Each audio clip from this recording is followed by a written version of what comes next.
So when you're registering your business entity, one of the things that you're going to have to think through is, well, what are you going to call your practice? How do you want to be known? And to be honest, from what I've seen with a lot of practice owners when they're setting up, this is actually something that can be quite difficult because it's often quite subjective. And so people can sort of go around in circles a little bit around different options and whatnot. So it's important that you understand some of the key principles involved when you're actually selecting a name for your practice. Now, your practice name is obviously quite important and valuable because this is something that is going to be spoken quite a bit. Your reception staff will mention it when they answer the phones. Patients will talk about your practice name. It's something that's going to be verbalised quite a lot. So you want it to be something that's going to support your practice to achieve the strategic goals you want to achieve. So you want to make sure that your business name is in line with your values and with the positioning of your business. And that obviously links into your brand development, and we'll talk about that a little bit later on. Let's just focus on the name of your practice now. We need to get that ABN registered, right? So one of the things we want to try to do is keep the process of selecting your business name as objective as possible. Now, obviously, whether you like the name or not is one element that is quite subjective, that should still be a part of the decision-making process. But we want to try to make sure that we're evaluating different name options on criteria that are as objective as possible. And the other hint that I can give you as well is it's good to get feedback from some close friends or colleagues, but the more people you ask, the more different opinions you're most likely to start to get, and that can just convolute the process and the decision-making process that you're going through. Now, one of the common beliefs is that it's important to include what you do and where you are in your name. And for a lot of people, they believe this is important because they think that it's going to help them when people are searching for a doctor or for their practice in Google.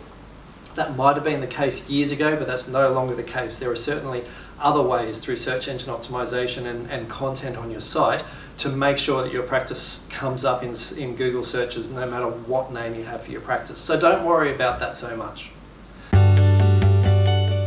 There are a number of different types or categories of names for practices.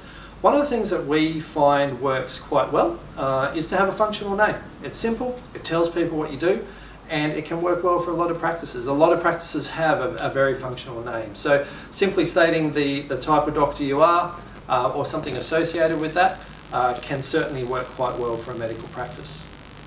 However, one of the things we want to think about is how your name is supporting your practice branding and marketing efforts as a whole. So one of the things we want to try to connect with is patient emotions or patient values. And for most patients, the reason they go to see a health practitioner is because of the benefit that they're going to get. Perhaps they're in pain, perhaps they're sick, perhaps they're concerned about certain symptoms or a condition. And so if you can come up with a practice name that incorporates emotive cues or benefits, that can actually work really well for a medical practice name. Some medical practices even go a step further from benefit-based names. And we refer to these as evocative names. And these are names that probably work in a similar way in terms of emotionally connecting with patients and referrers or the community around you, but probably just go that little bit step further in terms of how they do that. And you get a lot of wellness or value-based names, which tend to be these more evocative practice names. And the final category of names that we often see are made-up names. They're created names, perhaps by linking two different words together or doing something like that.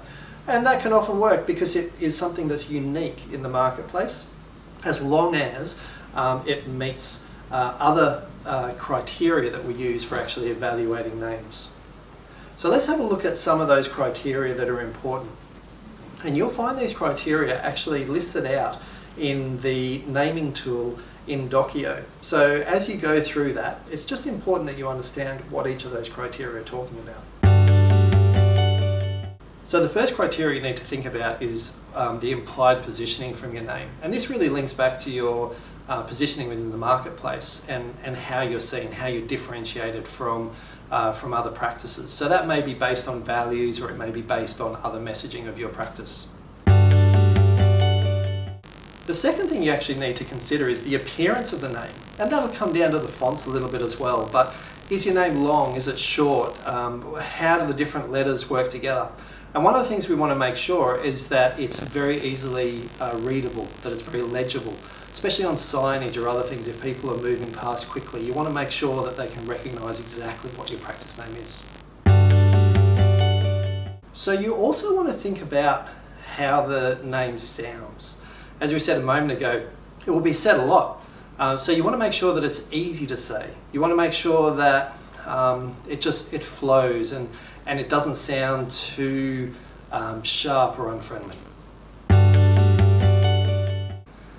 Ideally, you want your name to be quite distinctive. You want it to stand out. You certainly don't want to look for a name that is very similar to a competitor, especially a competitor in your local area.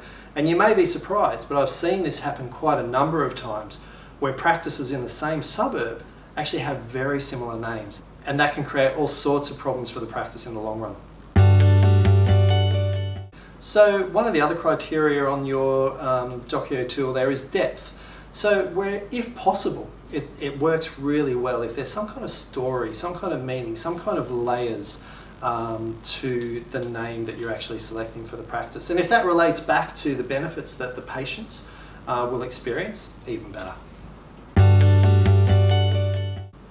I don't know if you've ever noticed this, but there are some brand names that just have some energy or vibrancy to them. And that's one of the things you need to think about for your practice as well.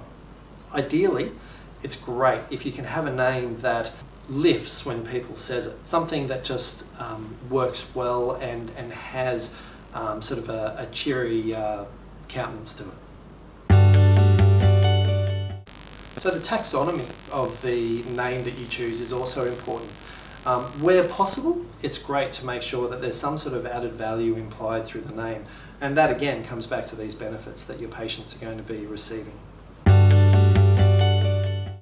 It's really great if people can connect to your practice name. And there are a lot of different ways that we connect. As human beings, the way we're wired, generally we look to connect to people's faces. If you've ever thought about magazine advertising or billboard advertising, often they'll have a face there where you can actually connect with a person's eyes, because research has shown that connection between people can be very effective in advertising, promotion and marketing.